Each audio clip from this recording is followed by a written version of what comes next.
नमस्कार, मैं हूं अंजलि, आपके साथ देश के सबसे बड़े न्यूज नेटवर्क TV9 में आप सभी का स्वागत है। आप देख रहे हैं न्यूज टॉप 9। अफगानिस्तान में तालिबान के कब्जे के बाद पिछले 5 दिनों में अमेरिकी राष्ट्रपति जो बाइडेन ने दूसरी बार दुनिया के सामने अपनी सेना की वापसी को सही ठहराया है। लेकिन अमेरिका ने अभी तालिबान के खिलाफ सभी पत्ते नहीं खोले हैं। बाइडेन ने कहा है कि अगले हफ्ते G7 की बैठक में अफगानिस्तान पर बड़ा फैसला होगा। हालांकि उन्होंने साफ साफ कह दिया है कि आखिरी अमेरिकी की अफगानिस्तान से सुरक्षित वापसी तक उनकी फौज काबुल में ही डटी रहेगी। अफगानिस्तान में तालिबान संकट से जुड़ी खबरों के लिए देखते हैं टॉप 9 अफगान संकट। अफगानिस्तान में तालिबान राज आने के बाद अमेरिकी राष्ट्रपति जो बाइडेन हफ्ते भर में दूसरी बार दुनिया के सामने अपनी बात रखने आए।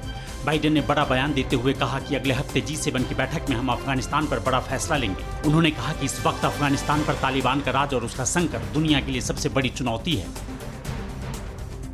अमेरिकी राष्ट्रपति जो बाइडेन ने तालिबान राज में अफगानिस्तान में महिलाओं और बच्चियों की सुरक्षा को लेकर खतरे की चिंता जताई है। बाइडेन ने कहा कि तालिबान ने जेलों से जिन अपने साथियों को छुड़ाए हैं वो महिलाओं और बच्चों को निशाना बना सकते हैं। तालिबान राज में अफगानी महिलाओं के लिए आप सभी दुआ करें। अमेरिकी राष्ट्रपति जो बाइडेन ने कहा कि तालिबान के जेल से छुड़ाए IS के आतंकी बड़ा हमला कर सकते हैं। आने वाले दिनों में IS के आतंकी अफगानिस्तान में सबसे बड़ा खतरा बन सकते हैं। लेकिन अगर अमेरिकी सेना पर किसी तरह का हमला हुआ तो इसे बर्दाश्त नहीं किया जाएगा। बाइडेन ने कहा किसी भी हमले का अमेरिका पूरी ताकत से मुंहतोड़ जवाब देगा। बाइडेन ने कहा लादेन जैसी जुर्रत किसी को करने नहीं देगा।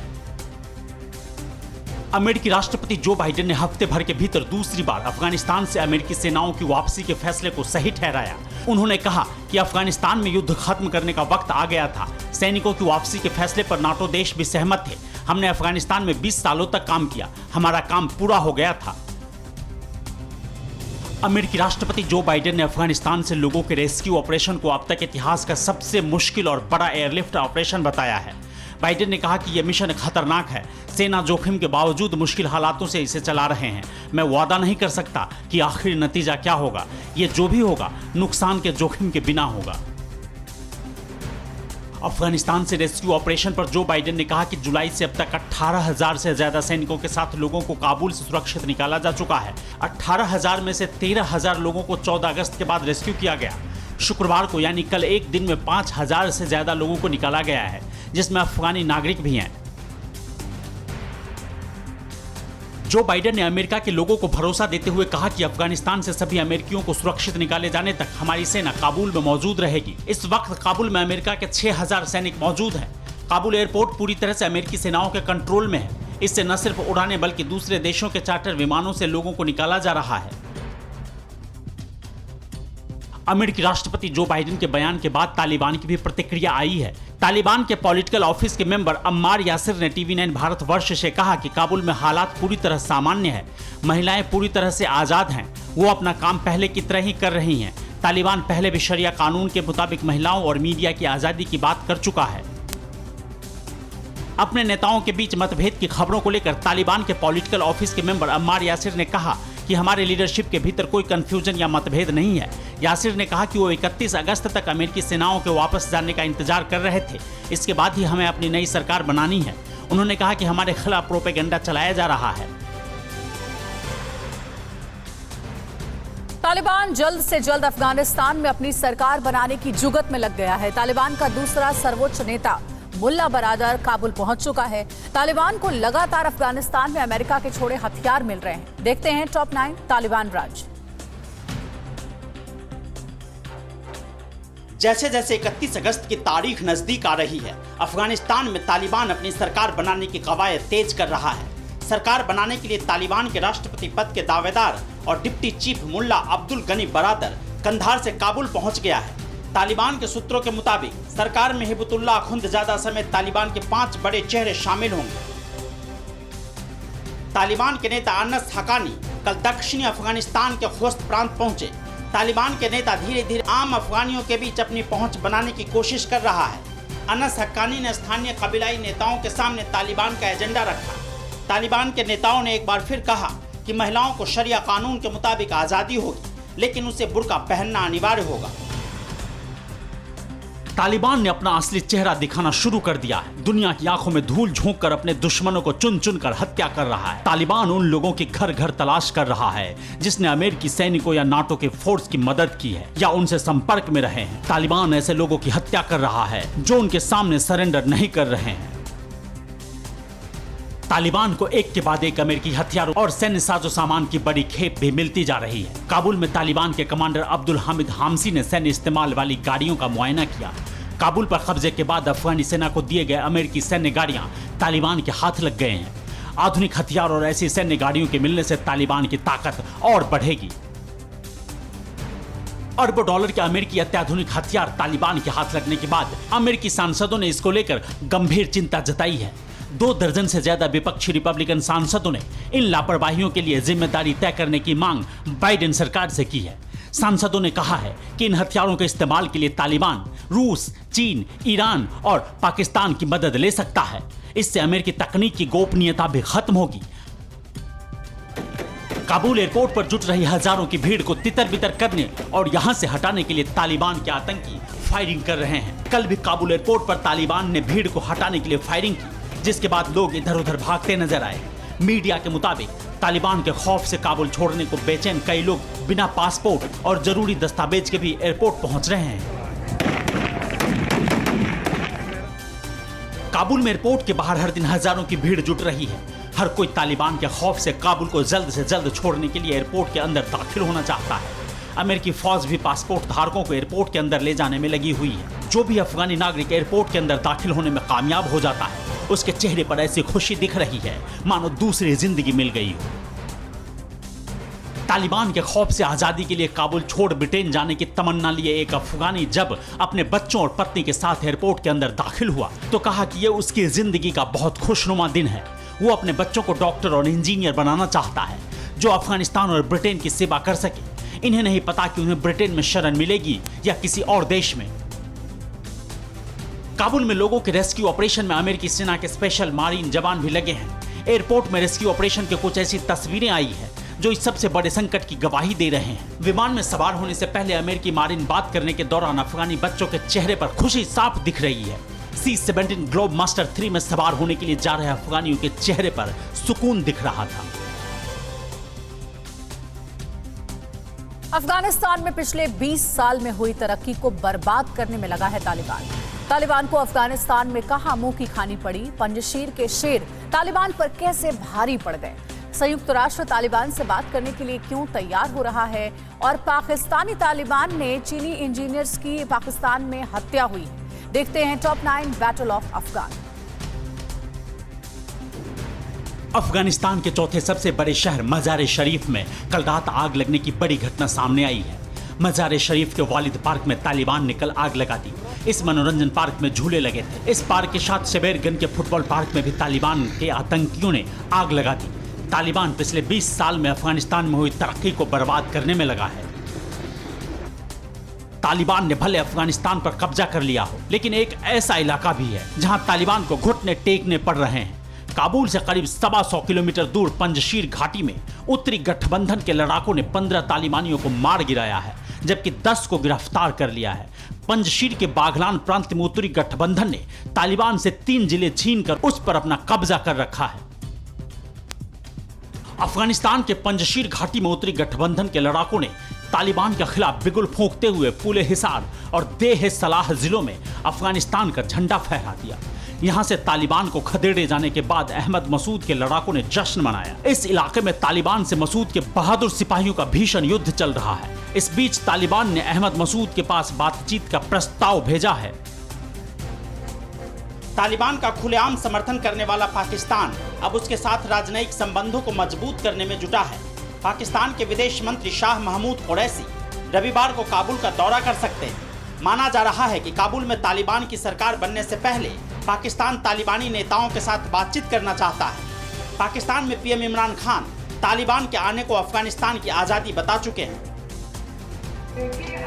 पाकिस्तान में अफगानिस्तान पर तालिबान के कब्जे का जश्न मनाया जा रहा है। क्वेटा के पास बलूचिस्तान प्रांत के कुलचक में कट्टरपंथियों ने तालिबान की जीत का जश्न मनाया। इनके हाथों में तालिबान का झंडा था। तालिबान की जीत पर पाकिस्तान की खुशी की एक तस्वीर सामने आई है। पाकिस्तानी सेना के जवान तालिबानी आतंकी के साथ तोरखम बॉर्डर पर सेल्फी लेते नजर आए। अफगानी सेना के सरेंडर करने के बाद जाबुल प्रांत में छोड़े गए अमेरिकी हथियारों और सामानों पर तालिबान ने कब्जा कर लिया है। कब्जा किए गए हथियारों का तालिबान आतंकियों ने नुमाइश भी किया। तालिबानी स्पेशल फोर्स ने जाबुल प्रांत में अमेरिकन हथियारों के साथ सड़क पर परेड की। सफेद लिबास में तालिबानी bullet proof jacket, drill mock shoes के साथ सड़क पर मार्च करने निकले थे।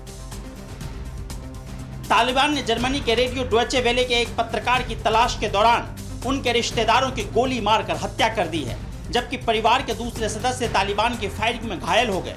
परिवार के बाकी सदस्य पहले ही घर से भागने के बाद इधर उधर छिपे हुए हैं। तालिबान ऐसे पत्रकारों की घर घर तलाशी ले रहा है जिसने अमेरिकी फौज की मदद की थी।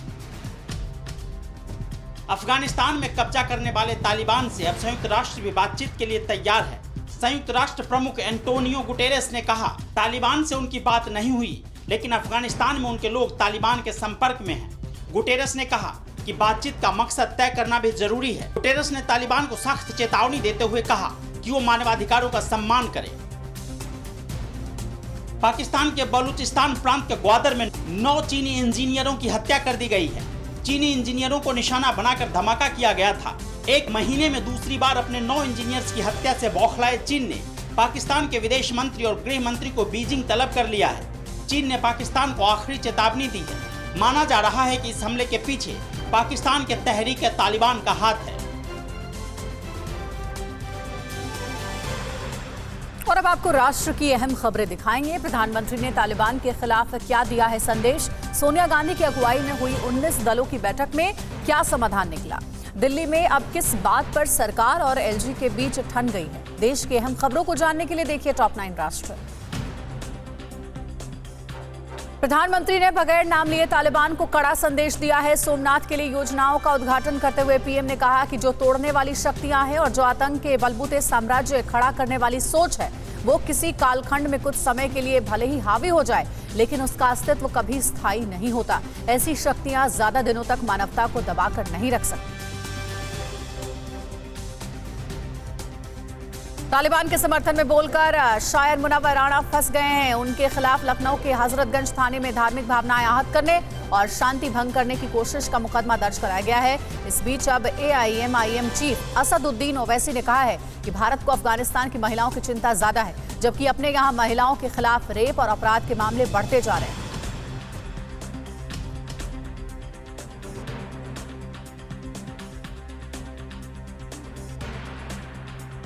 कांग्रेस अध्यक्ष सोनिया गांधी ने कहा कि सभी विपक्षी पार्टियों को अपनी अपनी मजबूरियों और बाध्यताओं से ऊपर उठना पड़ेगा।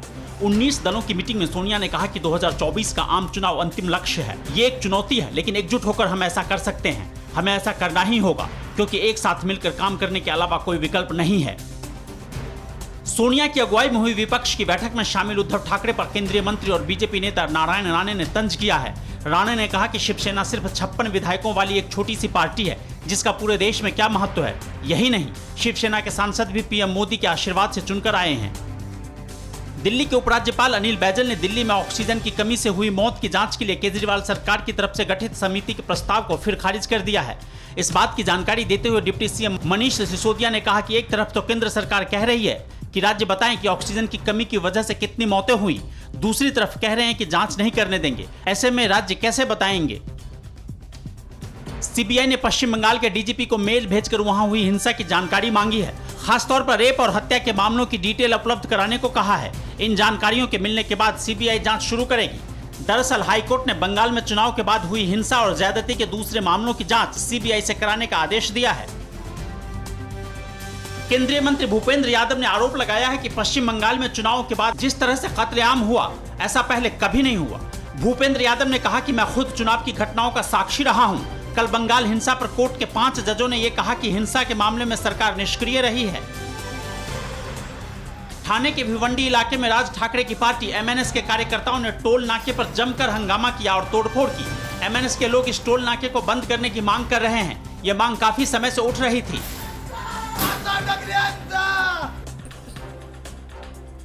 उत्तराखंड के नैनीताल के वीर भट्टी पुल के पास पहाड़ टूटकर गिरा है, जिसकी चपेट में आने से एक बस बाल बाल बच गई। बस सड़क से गुजर रही थी, तभी उसके ठीक आगे पहाड़ से मलबा गिरने लगा। ड्राइवर ने सूझबूझ दिखाते हुए बस तुरंत रोक दी और यात्री बदहवास बस से निकलकर भागते दिखे। वीर भट्टी मार्ग अस्थायी रूप से बंद हो गया है।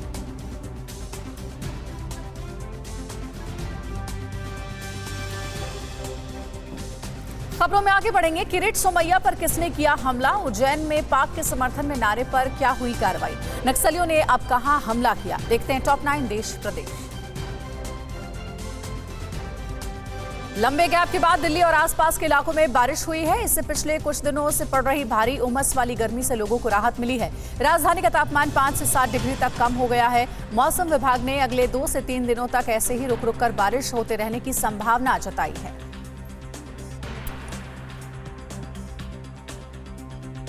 बीजेपी नेता किरीट सोमैया की गाड़ी पर पथराव किया गया है और स्याही फेंकी गई है। सोमैया ने शिवसेना सांसद भावना गवली की वाशिम स्थित फैक्ट्री पर घोटाले का आरोप लगाया था। सोमैया इस फैक्ट्री पर पहुंचे थे, जिसे देखने शिवसेना कार्यकर्ता भड़क गए और सोमैया को काले झंडे दिखाकर उनके काफिले की गाड़ियों पर पथराव कर दिया और स्याही फेंकी। हालात से निपटने के लिए पुलिस को लाठीचार्ज करना पड़ा। छत्तीसगढ़ के नारायणपुर में नक्सली हमले में आईटीबीपी के 2 जवान शहीद हो गए। जवानों पर कडमेटा कैंप से 600 मीटर की दूरी पर हमला किया गया। हमले के बाद जवानों से AK-47 के 2 बुलेट प्रूफ जैकेट और वॉकी टॉकी भी नक्सली लूट कर ले गए। शहीद जवान आईटीबीपी के 45 बटालियन की ई कंपनी के थे। लालू परिवार का ड्रामा बढ़ता ही जा रहा है। तेजस्वी से मिलने के बाद तेज प्रताप यादव उनके घर पहुंचे, लेकिन तेजस्वी उनसे नहीं मिले। खुद तेज प्रताप यादव ने कहा कि जब वो तेजस्वी यादव से मिल रहे थे, उसी दौरान संजय यादव ने हमें मिलने से रोका और बीच में आकर तेजस्वी को लेकर कमरे में चले गए। इस घटना के बाद तेज प्रताप नाराज होकर अपनी गाड़ी से निकल गए। अब तेज प्रताप ने आज आरजेडी दफ्तर में जनता दरबार लगाने का ऐलान किया है। केंद्रीय मंत्री भूपेंद्र यादव की 2 दिन की जन आशीर्वाद यात्रा के दौरान राजस्थान में एक खास तस्वीर नजर आई। बीजेपी के हर नए पोस्टर में हर जगह वसुंधरा राजे की फोटो नजर आई। हालांकि वसुंधरा कहीं भी नजर नहीं आई, लेकिन भूपेंद्र यादव हर संबोधन में ये कहते नजर आए कि रंगीलो राजस्थान में हर रंग, यानी सभी को साथ लेकर 2023 का चुनाव जीतना है। उज्जैन में पाकिस्तान जिंदाबाद के नारे लगाने के मामले में देशद्रोह का मामला दर्ज किया गया है। अब तक 10 लोगों के खिलाफ मामला दर्ज हुआ है, जिनमें 4 आरोपी गिरफ्तार कर लिए गए हैं। गुरुवार रात मुहर्रम को लेकर गीता कॉलोनी में इकट्ठा हुई भीड़ में कुछ असामाजिक तत्वों ने देश विरोधी नारे लगाकर माहौल बिगाड़ने की कोशिश की थी। इसके बाद वीडियो फुटेज के आधार पर पुलिस संदिग्धों से लगातार पूछताछ कर रही है। मध्य प्रदेश के उज्जैन में पाकिस्तान के समर्थन में नारे के मुद्दे पर MP के मुख्यमंत्री शिवराज सिंह चौहान ने कहा है कि घटना के खिलाफ सख्त स्टैंड लिया गया है। तालिबानी मानसिकता किसी भी कीमत पर बर्दाश्त नहीं की जाएगी। शिवराज ने कहा कि जो भी जरूरी कदम है वो सब उठाए जाएंगे। उन्होंने ये भी कहा है कि भारत का हर नागरिक देशभक्त है, अपवादों को छोड़ दें। इंदौर की घटना पर मध्य प्रदेश के कैबिनेट मंत्री विश्वास सारंग ने TV9 भारतवर्ष से बातचीत में कहा है कि ऐसे पाकिस्तान परस्तों को हिंदुस्तान में रहने का कोई अधिकार नहीं है, लेकिन बड़ा सवाल यह है कि इन्हें संरक्षण कहां से मिलता है। सारंग ने आरोप लगाया है कि कांग्रेस देश विरोधी बातें करने वालों को संरक्षण देती है, चाहे वो JNU का मसला हो, चाहे दूसरे मामलों में देखा जाए। पंजाब के मोगा के पास श्री अकाल तख्त साहिब के पूर्व जत्थेदार जसबीर सिंह अरोड़े के घर पर NIA और IB ने छापा मारा है। अमृतसर में कुछ दिनों पहले RDX के साथ मिले टिफिन बम और कई पिस्टल मिलने के मामले को लेकर ये छापेमारी हुई है। मामले में जत्थेदार रोडे के बेटे की संदिग्ध भूमिका सामने आ रही है, जिसको NIA के अधिकारी अपने साथ पूछताछ के लिए ले गए।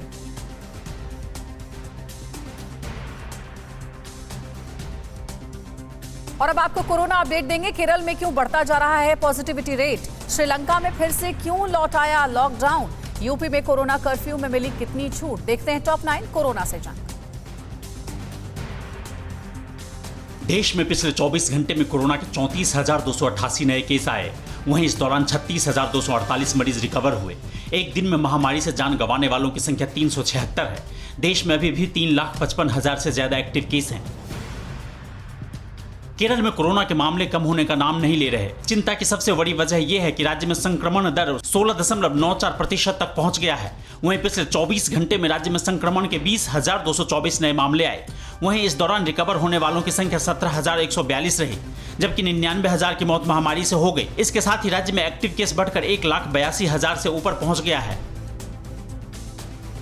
यूपी में अब कोरोना कर्फ्यू पूरी तरह से हटा लिया गया है। लॉकडाउन हटने के बाद राज्य में शनिवार और रविवार को कोरोना कर्फ्यू लागू किया गया था, लेकिन 2 हफ्ते पहले शनिवार को छूट दे दी गई थी। मगर कोरोना के घटते केस को देखते हुए रविवार को लागू कोरोना कर्फ्यू को भी योगी सरकार ने अब खत्म कर दिया है और अब बाजार सप्ताह के सभी 7 दिन खुल सकेंगे। इस बीच उत्तर प्रदेश में पिछले 24 घंटे में सिर्फ 26 नए मामले सामने आए।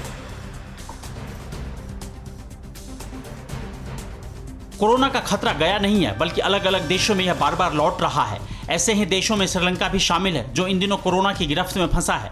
देश में महामारी की तीसरी लहर से निपटने के लिए श्रीलंका के राष्ट्रपति गोटबाया राजपक्षे ने शुक्रवार रात से 10 दिनों के लिए राष्ट्रव्यापी लॉकडाउन लगाने का आदेश दिया है। सरकारी आदेश में कहा गया है कि संक्रमण रोकने का कोई दूसरा रास्ता अब नहीं बचा है। अमेरिका की जेलों में कोरोना फैल रहा है। कुछ जेलों में तो 4000 के करीब संक्रमित हो गए हैं। इन जेलों में संक्रमण दर 34% तक हो गई है। ये स्थिति कैदियों की संख्या क्षमता से ज्यादा होने की वजह से पैदा हो रही है, क्योंकि यहाँ सोशल डिस्टेंसिंग का पालन नहीं हो पा रहा है। ऐसे में इन जगहों पर कोरोना जैसी महामारी पर अंकुश लगाना टेढ़ी खीर हो गई है। अड़ी सोमवार से शुक्रवार शाम 6 बजे सिर्फ TV9 भारतवर्ष पर।